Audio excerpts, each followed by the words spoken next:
One day I will kill death if death comes before me. तो उनको मौत वगैरह से डर नहीं लगता था।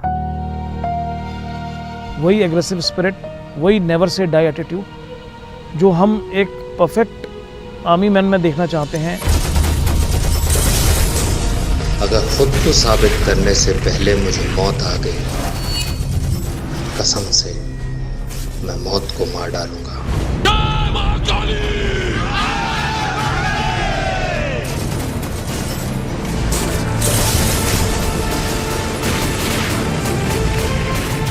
जब उनका एनडीए में इंटरव्यू हुआ तो उनसे पूछा गया था कि why do you want to join the arm forces, तो उन्होंने स्ट्रेट फॉरवर्डली ये बात कही थी कि I want to get the Paramvir चक्र।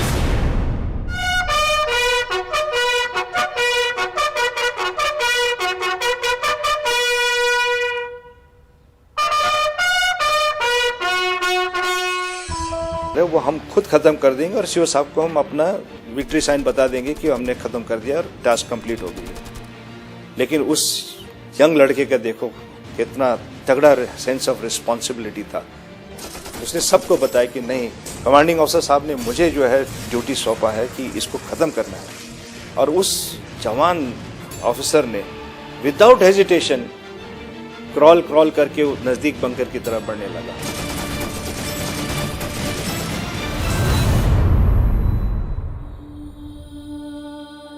हमने कहा कि तुम अफसर हो, जब लड़ाई कहीं कुछ होगा तो तुम पीछे रहना, अपने जवानों को आगे भेजना।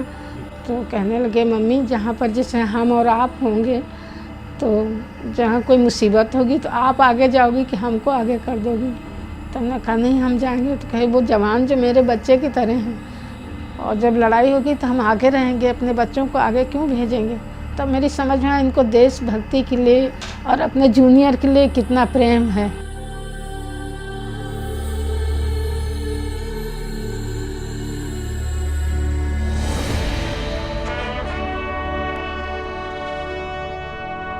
जिस बेटे के कंधे पर पिता की अस्थियां जानी चाहिए, उस पिता के कंधे पर बेटे की अस्थियां गई हैं।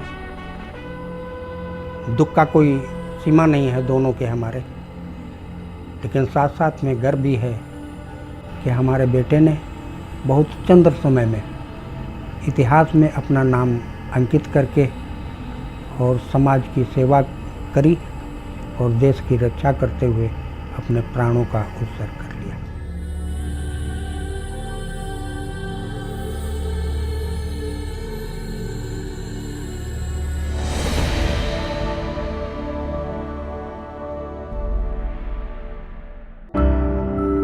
मनोज बहुत ही गरीब परिवार से आते थे। वो अपने भाई बहन और मां के साथ सीतापुर के गांव रूरा के इस मकान में रहते थे और पिता परिवार का पेट पालने के लिए लखनऊ में हसनगंज चौराहे पर पान की दुकान लगाया करते।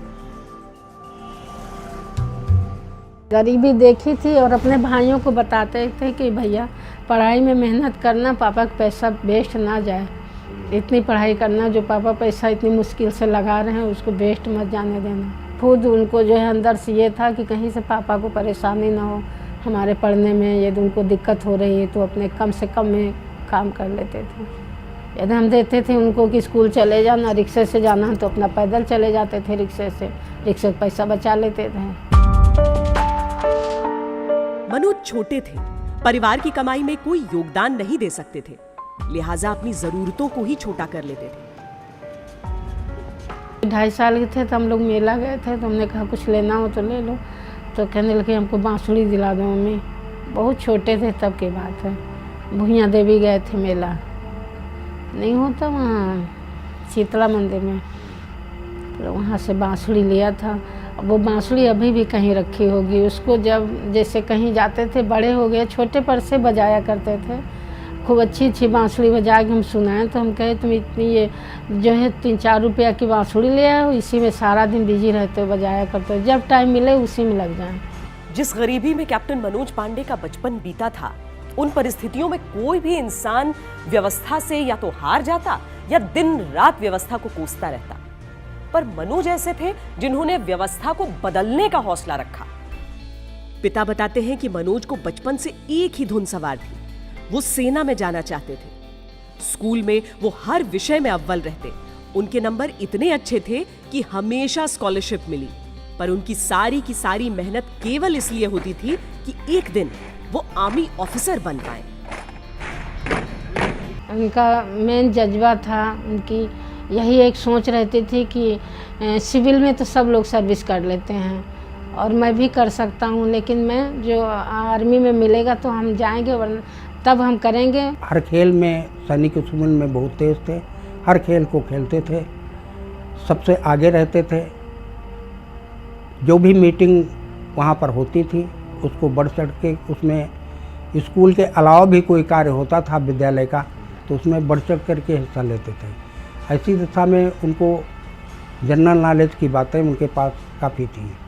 जब कोई भी सैन्य अधिकारी वहाँ पर आता था उसके अगल बगल ही रहते थे, उससे वार्ता करते थे, उसकी वार्ता को सुनते थे। ये उनके आगे बढ़ने का एक मार्गदर्शन भी बना। 8वीं कक्षा तक लखनऊ के रानी लक्ष्मीबाई स्कूल में पढ़ने के बाद मनोज आर्मी स्कूल में भर्ती हुए। उनके जुनून को जैसे एक दिशा मिल गई। 10वीं और 12वीं में बच्चे जब डेवलप होते जाते हैं, 11th-12th में फिजिकली ज़्यादा डेवलप होते हैं, ज़्यादा स्टेमिना होता है, लेकिन मनोज पूरी तैयारी के साथ पूरे जोश और शिद्दत से दौड़ता था। और 9th ऑनवर्ड्स उन्होंने कभी भी क्रॉस कंट्री में पीछे नहीं देखा मुड़ के। तो स्पोर्ट्समैन और वेल बैलेंस्ड इन एकेडमिक्स, ये बहुत मुश्किल से मिलती हैं चीज़ें। तो उसमें ये दोनों बहुत अच्छी क्वालिटीज़ थी। वो एक इंटेलिजेंस, हार्डवर्क और स्पोर्ट्समैनशिप का परफेक्ट एग्जाम्पल था। नेशनल डिफेंस एकेडमी की लिखित परीक्षा पास करने के बाद मनोज को इंटरव्यू का कॉल आया। उनकी खुशी का ठिकाना नहीं रहा। उस इंटरव्यू में उनसे वो सवाल पूछा गया जिसका जवाब उन्होंने बचपन से सोच रखा था। मैं परमवीर चक्र जीतना चाहता हूँ। एनडीए परीक्षा देने के लिए गए, 67 बच्चे स्कूल से गए थे, उसमें मनोज भी थे। एग्जामिनर ने वहाँ पर इंटरव्यू ले के लिए जो बैठे हुए थे सभी से कुछ न कुछ पूछा। मनोज से पूछा कि तुम सेना में भर्ती होने के लिए क्यों आए हो और कोई काम क्यों नहीं सीखा। तो मनोज ने दृढ़तापूर्वक विश्वास, अपना आत्मविश्वास वहाँ पर उन्होंने दिखाया। उन्होंने कहा कि सर मैं परमवीर चक्र पाने के लिए सेना में भर्ती होने के लिए आया हूँ। तो अधिकारी ने कहा जानते हो कैसे मिलता है। तो मनोज जी ने कहा सर जानता हूँ, ज़्यादातर लोगों को मरणोपरांत ही मिलता है, लेकिन मुझे अवसर दिया जाए मैं उसको जीवित लाऊंगा। मनोज तो पैदा ही परमवीर हुए थे। शायद इसीलिए उस बटालियन को चुना जिसे ब्रेवेस्ट ऑफ द ब्रेव यानी बहादुरों से भी बहादुर कहा जाता है, गुरखा राइफल्स।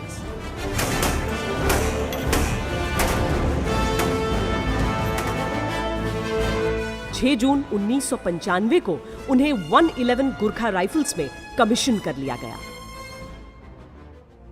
और जोश बिल्कुल भरा हुआ था लड़के में, हमेशा खुश रहता था। और जब भी कोई डिफिकल्ट सिचुएशन या डिफिकल्ट ऑपरेशन या डिफिकल्ट चैलेंज सामने आ जाता, किसी वॉलंटियर को हम पूछते कि कोई वॉलंटियर है तो सबसे पहले वॉलंटियर करने में से वो एक था। एक बहुत ही बहादुर लायक लड़का था। युवा लेफ्टिनेंट के तौर पर मनोज की पहली पोस्टिंग श्रीनगर में हुई और फिर वो सियाचिन गए। एक तो पहले ही सियाचिन में तैनाती मुश्किलों से भरी होती है, उस पर भी उन्होंने सबसे मुश्किल पोस्ट पर तैनाती की गुजारिश की। 4 मई 1999 को ऑपरेशन रक्षक के लिए उनकी यूनिट को करगिल जाने के आदेश मिले। ये युद्ध के शुरुआती दिन थे। तब यह भी स्पष्ट नहीं था कि करगिल में गोलीबारी कर रहे घुसपैठिए मुट्ठी भर आतंकवादी हैं या फिर पाकिस्तानी सेना के जवान। उस वक्त अधिकतर काम इलाके में गश्त का या फिर घायल जवानों को रिट्रीव करने का होता। कई दफा गोलियों के बीच से अपनी जान की बाजी लगाकर सैनिकों को निकालना पड़ता। उनके साथी बताते हैं कि उपकरण न होते हुए भी कैप्टन मनोज पांडे एक दफा अपने मोजों को ग्लव्स की तरह हथेलियों पर पहनकर बर्फीले पहाड़ पर चढ़ गए थे।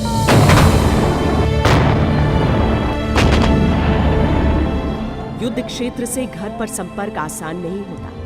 जब मिशन पर न हो तो चिट्ठियां या फिर 10-15 दिनों में एक फोन करने की गुंजाइश। 26 मई के बाद से वो घर पर एक भी फोन नहीं कर पाए थे। चिंता में डूबे घर वालों को राहत मिली जब लगभग 1 महीने बाद 23 जून को कम से कम उनकी एक चिट्ठी मिली। आखिरी खत में लिखा था कि मम्मी जो है टीवी के द्वारा आपको लड़ाई की यहाँ का हालात का पता चल गया होगा, लेकिन आप चिंता न करना, और जहाँ पर मैं हूँ तो बहुत संघर्ष की वो है वक्त है, लेकिन आप मेरे खत का जवाब ज़रूर देना और चिंता न करना, मैं जहाँ पर हूँ ठीक हूँ। मम्मी और पापा का ध्यान देना, छोटे भाई को लिखा था उनका ध्यान देना। यूं तो मनोज ने लगातार कई खतरनाक मिशन को सफलता से पूरा किया था, लेकिन खालूबार का जो मिशन अब सामने था वो सबसे बहादुर माने जाने वाले गुरखाओं के लिए भी एक बहुत बड़ी चुनौती होने वाला था।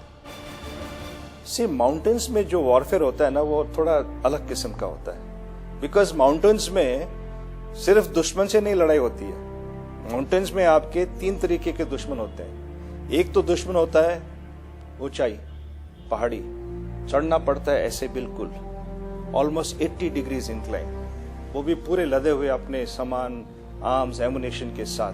बहुत तकलीफ होती है।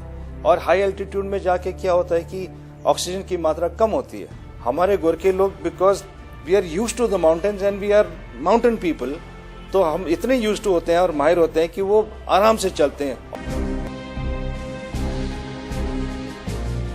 यहाँ पर फौजियों की कठिनाइयों को समझने के लिए इस इलाके को समझना होगा जहाँ युद्ध चल रहा था। बटालिक सेक्टर में खालूबार के ठीक पीछे पाकिस्तान अधिकृत कश्मीर का हिस्सा था। चोटियों पर आते हुए पाकिस्तान के 3-4 सप्लाई रूट थे और हेलीकॉप्टर लैंड करने की व्यवस्था भी। इसके जरिए जरूरत का हर सामान सीधे पाकिस्तानी बंकरों में पहुंचाया जा सकता था। पाकिस्तान की रीढ़ को तोड़ने के लिए इस पर कब्जा आवश्यक था।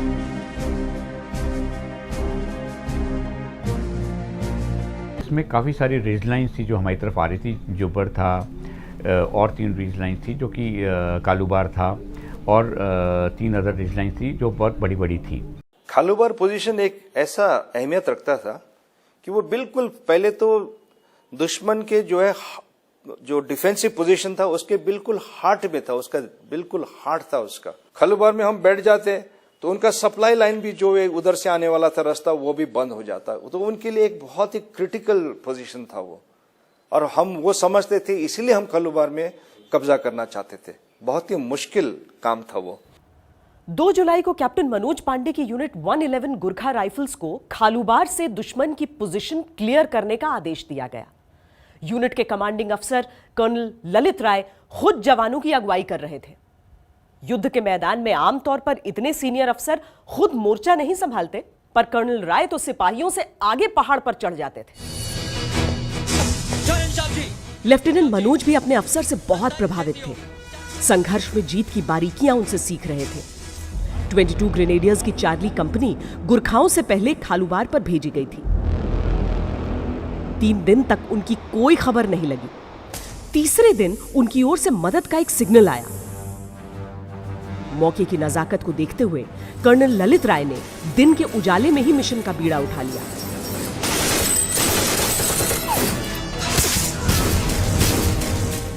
और हमने जो आगे खालूबार का जो रिज लाइन है, उस रिज लाइन के जितने भी बाकी चोटियां थी उनको बाईपास करके पीछे से हम लोगों ने उसको हमला किया था खालूबार को। तो आप समझ लीजिए कि जिस वक्त हमने खालूबार को धावा बोला तो उनके जितने भी डिफेंसेस आगे थे उनको तो बिल्कुल वो तो थ्रेटेंड फील कर गए, क्योंकि अगर हम खालूबार में बैठ जाते तो उनका रिट्रीट का रास्ता भी बिल्कुल बंद हो जाता। पर इस मिशन को पूरा करने के बाद भी गुरखाओं का असली लक्ष्य अभी बाकी था। 14 घंटे की लगातार चढ़ाई के बाद चोटी से करीब 400 मीटर की दूरी थी जब अचानक 2 दिशाओं से ताबड़तोड़ गोलियां बरसने लगी।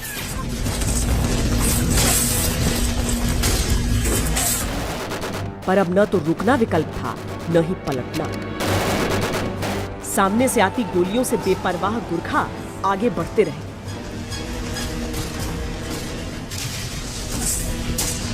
कुछ देर के लिए किसी चट्टान की आड़ लेते, कभी गोलियां दंदनाते चढ़ते रहे। उनका ये रूप देखकर पाकिस्तानियों के पांव तले जमीन खिसक गई। उन्होंने अपनी तोप का मुंह भी बढ़ते हुए सैनिकों पर खोल दिया।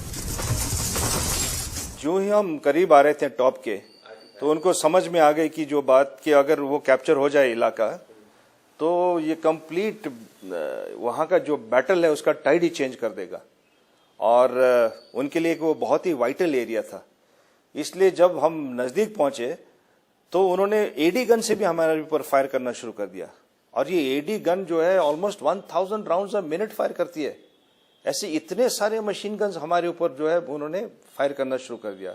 इसके अलावा उनके पास rifle grenades, rocket launchers, plus some amount of mortar fire भी उन्होंने हमारे ऊपर फायरिंग कर दिया, जो कि बिल्कुल आके काफी नुकसान कर रही थी हमारे को। 16,700 फीट की ऊंचाई पर रात की भयंकर ठंड को गोले बारूद की गर्मी वक्त वक्त पर पिघला रही थी, पर सामने से आती गोलियां और दूसरी ओर से आते गोलों के बीच बढ़ना मुनासिब नहीं था। अब केवल 60 जवान पलटन में बाकी थे। कर्नल राय 30 जवानों के साथ एक ओर से आगे बढ़ने लगे। बाकियों को साथ ले कैप्टन मनोज पांडे ने दूसरी ओर से धावा बोला। बुरी तरह से बौखलाया पाकिस्तान अब बीच बीच में एयर बर्स्ट भी फायर करने लगा। ये ऐसे बम होते हैं जिनमें हवा में ही विस्फोट हो जाता है, यानी झुक के स्प्लिंटर से बचने की भी गुंजाइश नहीं होती। इसी एयर बर्स्ट से निकला छर्रा कर्नल राय की जान को भेद गया, पर वो रुके नहीं। दूसरी ओर कैप्टन मनोज पांडे अपने जवानों को साथ लेकर बहादुरी से आगे बढ़ रहे थे। जब उन्होंने बढ़ना शुरू किया था तो आकलन था उस रास्ते पर दुश्मन के केवल 2 बंकर हैं, लेकिन आगे पहुंचकर नजर आया कि 2 नहीं 6 बंकर हैं। दुश्मन की नजर बचाकर भारतीय जवान ऊपर तो पहुंच गए, लेकिन पाकिस्तान को शक हो चला था। दुश्मन की ओर से हर कुछ देर पर इल्यूमिनेटिंग राउंड फायर किया जा रहा था। ये ऐसी गोलियां होती हैं जो करीब 3-4 मिनट तक रोशनी कर देती हैं, और पाकिस्तानी हर 3 मिनट के अंतर पर ये फायर कर रहे थे, यानी वहां लगातार रोशनी थी।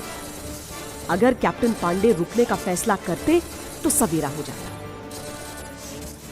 इल्यूमिनेटिंग राउंड जो है, जैसे उस नाम बताता है, वो प्रकाश यानी कि अंधेरे में दिन की हालत बन जाती है। रात की परिस्थिति को आप दिन में परिवर्तन कर देंगे तो जो हमला कर रहा है, जो पहाड़ी के ऊपर चढ़ रहा है या अटैक कर रहा है, उसके लिए मुश्किल है, क्योंकि वो दिन की हालत बन जाती है। युद्ध के मैदान में पसुपेश के ऐसे कई मौके आते हैं। इनमें फैसला जितना जल्दी लिया जा सके उतना कारगर होता है। 24 साल के मनोज पांडे ने अपने जवानों को एक बड़े से चट्टान के पीछे छोड़ा और खुद बाहर निकले। जो ही वो बाहर गए, सामने से गोलियों की बौछार आ गई। वो वापस चट्टान के पीछे लौटे, पर अहम बात ये थी कि उन्होंने दुश्मन की गन पोजीशन देख ली थी।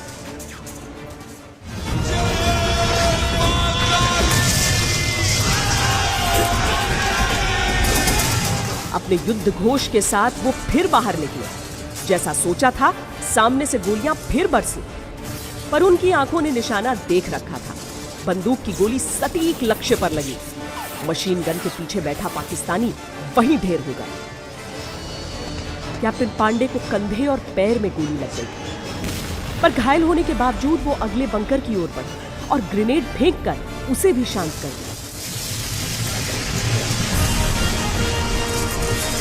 एक बारी, 2 बारी, 3 बारी, 4 बारी ऑपरेशन सब सक्सेसफुली किए हैं।